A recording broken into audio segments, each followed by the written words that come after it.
ஓம் அகத்தீசாய நம. நேயர்கள் அனைவருக்கும் வணக்கம். இப்போ கடந்த ஒரு 4-5 தினங்களாக மருத்துவ உலகில் பரவி வரும் ஒரு சர்ச்சை குறித்து இந்த நிகழ்ச்சியில் நாம் பேச இருக்கிறோம். என்னன்னு கேட்டிங்கன்னா, 4ஆம் நிலை கேன்சரை வேப்பிலையும் மஞ்சளையும் பயன்படுத்தி தன்னுடைய மனைவி குணம் பெற்றதாக நமது இந்திய நாட்டினுடைய முன்னாள் கிரிக்கெட் பிளேயர் திரு நவஜோத் சிங் சித்து அவர்கள் தெரிவித்திருக்கிறார். இவர் பஞ்சாப் மாநிலத்தினுடைய முன்னாள் காங்கிரஸ் தலைவரும் கூட. அவர் என்ன சொல்லியிருக்காரு அப்படின்னா, என்னுடைய மனைவியான நவஜோத் கவுர் அவர்களுக்கு மார்பக புற்றுநோய் இருந்தது. பல மருத்துவ முறைகள் பார்க்கப்பட்ட பின்னும் அவருக்கு குணம் காணுவதிலே தடை ஏற்பட்டது. குணம் அடையவில்லை. இறுதி கட்டத்தை நோக்கி சென்று கொண்டிருக்கக்கூடிய நிலையில் மருத்துவர்கள் எல்லாம் அவர் உயிர் பிழைக்க 3% தான் வாய்ப்பு இருக்கிறது என்று சொல்லிய பிறகு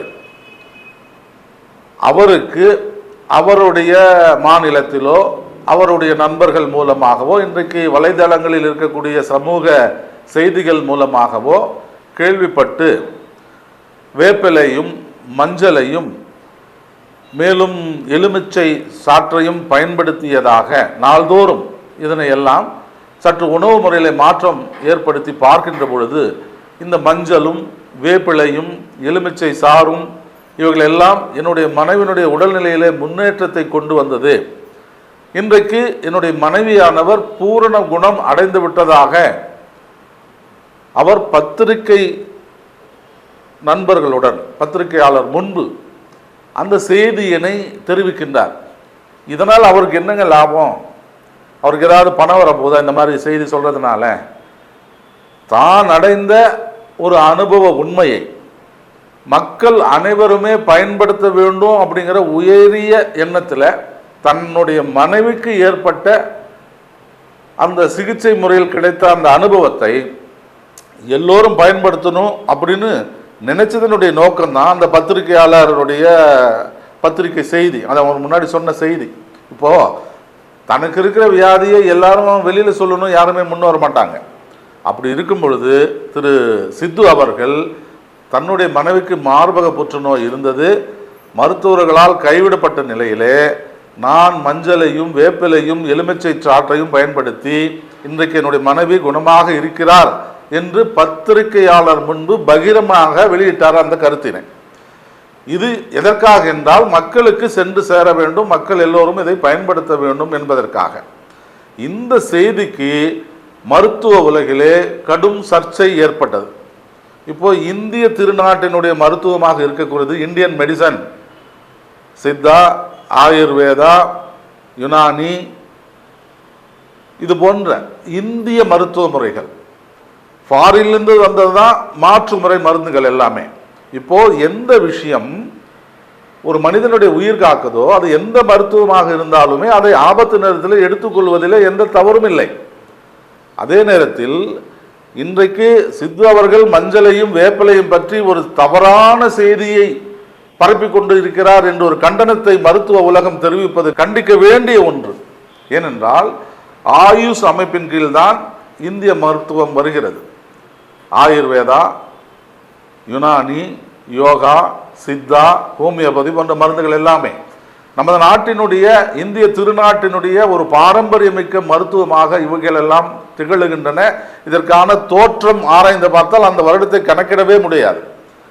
மாற்று மருத்துவ முறைகள் எண்ணற்ற முறைகள் இருந்தாலும் ஒரு சில 1000 வருடங்களுக்கு உட்பட்டுத்தான் அந்த மருத்துவ முறைகள் எல்லாம் இருந்திருக்க முடியும். நமது பாரம்பரியத்திலே ஒரு மஞ்சளும் ஒரு வேப்பிலையும் ஒரு நோயாளிக்கு குணம் கிடைக்கிறது என்கின்ற செய்தியை எல்லோரும் ஏற்றுக்கொள்ள வேண்டும், புரிந்து கொள்ள வேண்டும் என்பதற்காகத்தான் அவர் அந்த செய்தியை தெரிவிக்கின்றார். இதற்கு பெரிய பரபரப்பு அடைகிறது மருத்துவ உலகம். ஐயோ, வேப்பிலையும் மஞ்சளும் எப்படிங்க சரிப்படுத்துது? என்ன முட்டாள்தனமா இருக்க? நீங்க என்ன கண்டுபிடிச்சிங்களா அதுக்கு வந்து குணப்படுத்தாதுன்னு? இல்லைன்னு சொல்றதுக்கு எந்தவித ஆராய்ச்சியும் தேவையில்லை, இல்லைன்னு சொல்லிடலாம். ஆனா ஒரு விஷயம் இருக்குதுன்னு சொன்னாதான் அதுக்கு நிறைய ஆராய்ச்சி பண்ண வேண்டியது இருக்கும். அதனால இந்திய மருத்துவ முறைகளிலே வரக்கூடிய இந்த வேப்பிலையும் மஞ்சளும், இன்னைக்கு இந்தியாவிலிருந்து மஞ்சள் இருக்கக்கூடிய குர்குமினை எத்தனை பேர் ஏற்றுமதி பண்றாங்க வெளிநாடுகளுக்கு? எதற்கு? ஏற்கனவே வேப்பிலையும் மஞ்சளும் எங்களுதுன்னு சொல்லிட்டு இருக்காங்க அமெரிக்க நிறுவனங்கள்ல.